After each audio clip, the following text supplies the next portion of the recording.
Hi everyone, welcome back to another episode of our literature class. My name is Percy and we are in episode 3 of literary criticism. Right now we are going to talk about Russian formalism.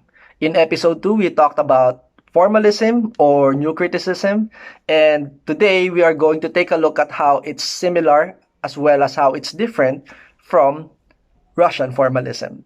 Just a disclaimer once again, these episodes in literary criticism are for introductory literary criticism course intended for undergraduate students of English and literature. So, Russian formalism can be attributed to the start of the Moscow School of Linguistics in 1915 or the Moscow Linguistic Circle, as well as the Opozias or the Society for the Study of Poetic Language, which started in 1916. Now, some of the most popular names in Russian formalism are Roman and Viktor Shklovsky, together with other proponents which you will encounter along the way as we talk about these particular movements.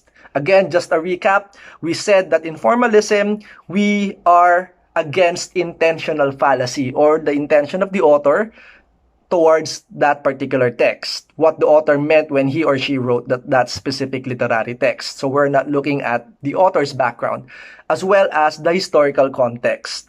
We said that it is irrelevant in looking for meaning in the text, because in formalism, we look at meaning making based on the text itself. Now, how is formalism similar to Russian formalism? It is the same because in Russian formalism, it focuses on the text as well. It focuses on the language of the text. Now, there are some differences when it comes to Russian formalism because in Russian formalism, this particular approach wants to create literature as a bundle of strategies.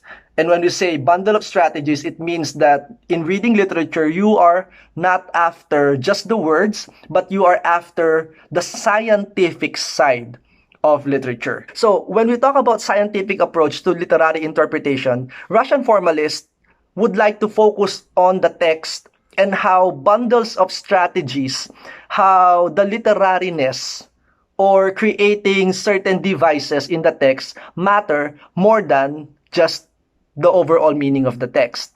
In short, poetry or literature in general are meant for us to experience the literariness of literature. The first Russian formalists, on the other hand, consider the human content, such as emotion, ideas, and reality in general, possessed no literary significance in itself, but merely provided a context for the functioning of literary devices. So these early Russian formalists are claiming that when you read a text, you are not after its impact in you, probably emotionally, or in terms of the kind of reality it connects with or it creates together with you as a reader. But Russian formalists are after the device. They are after the strategies used in the text for you to be able to encounter or feel its literariness. So in Russian formalism, there are two important concepts that we need to first understand: practical language and literary language. Practical language talks about the everyday language that probably one would use in able to communicate.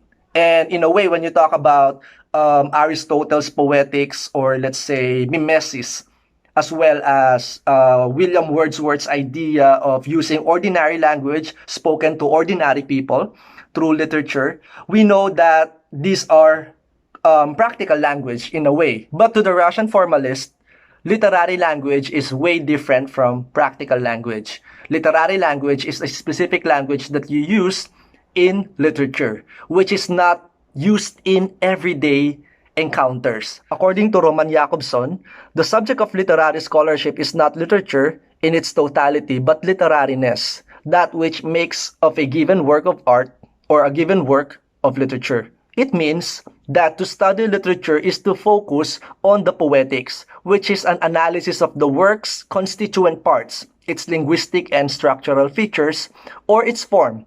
Let's focus now on the term literariness or literaturnos in their term. Viktor Shklovsky and his colleagues sought to discover the nature of literariness by analyzing the structures and meaning of literature or art in general. So we talked about previously how Wordsworth's idea of using ordinary language to ordinary men is what represents a good literary piece. But to the Russian formalist, it's the opposite, because the Wordsworthian innocent vision through which nature retains the glory and the freshness of a dream, according to him, is not the normal state of human consciousness.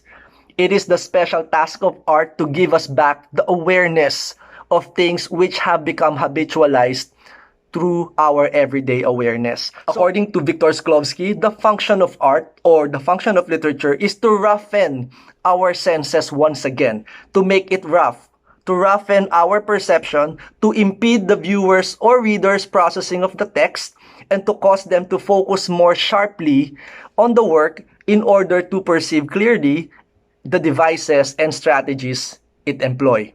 Art exists that one may recover the sensation of life, and it exists to make one feel things, to make the stone stony. The purpose of art is to impart the sensation of things as they are perceived and not as they are known. Art is a way of experiencing the artfulness of an object, but the object is not important.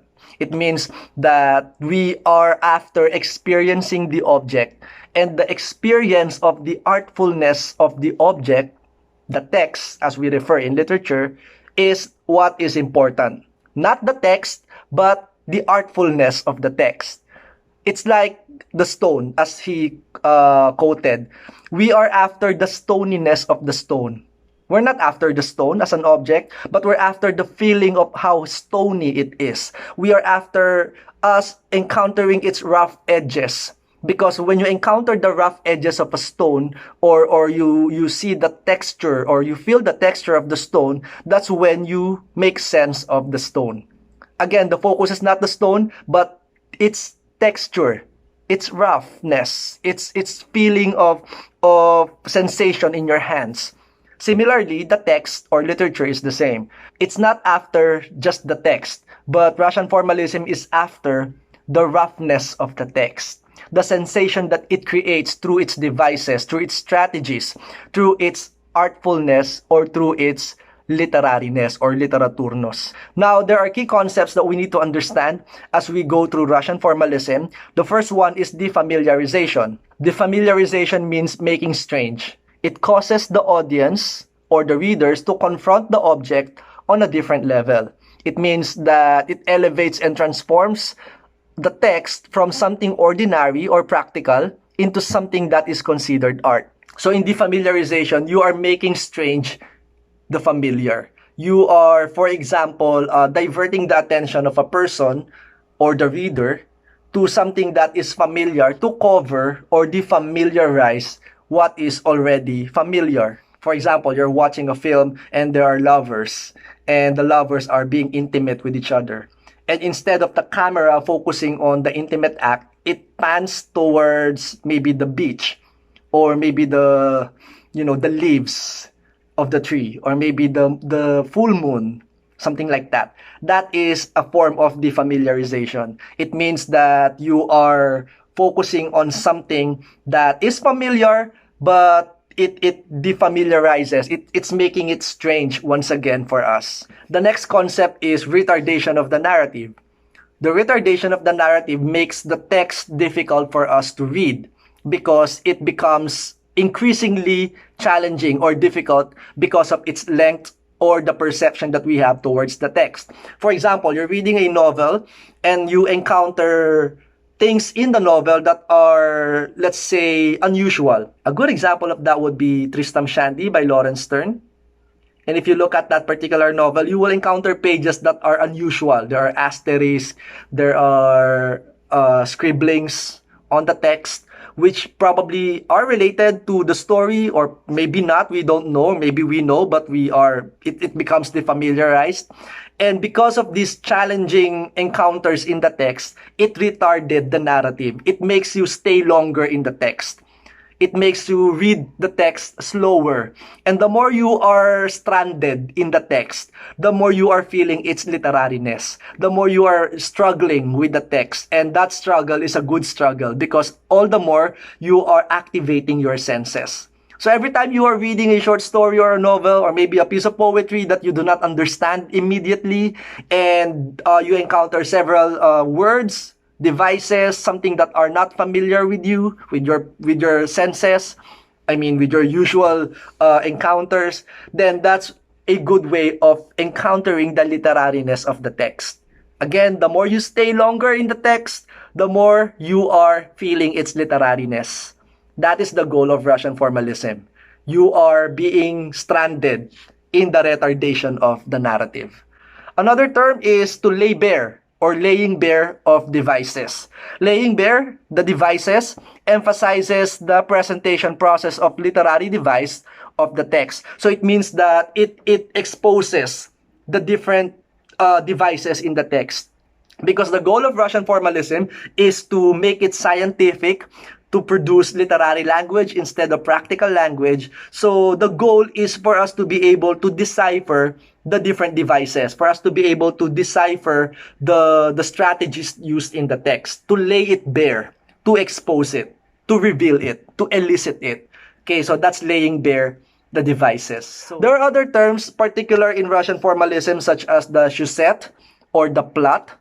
Sujet or plot is, of course, we know the plot structure. And for the Russian formalism, the sujet or the plot is important because that makes the story complicated. That makes the narrative complicated. The more you add elements to the plot, the more you confuse the reader in your plot, the more you are feeling its literariness, the more you struggle, the more you feel the roughness of the stone, so to speak.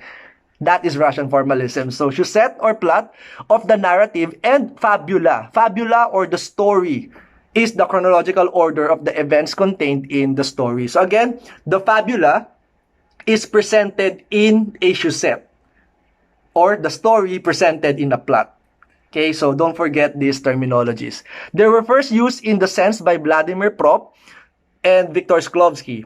For Shklovsky, the sujet is the fabula defamiliarized. That's a very good way of putting it. The sujet or the plot is the fabula or the story defamiliarized. It means that the story is familiar. The story is plain and simple, but you make it complicated by writing a complicated sujet, a complicated plot, by confusing the events in the story.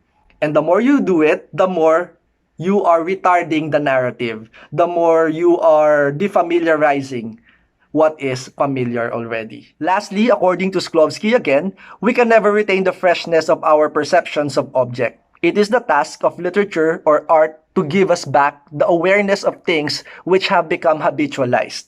I hope you learned something in our short episode today on Russian formalism. If you have questions about it, feel free to email me or message me, comment below, and hopefully I'll be able to answer you. Of course, this is just an introduction to Russian formalism. This approach is way, way deeper.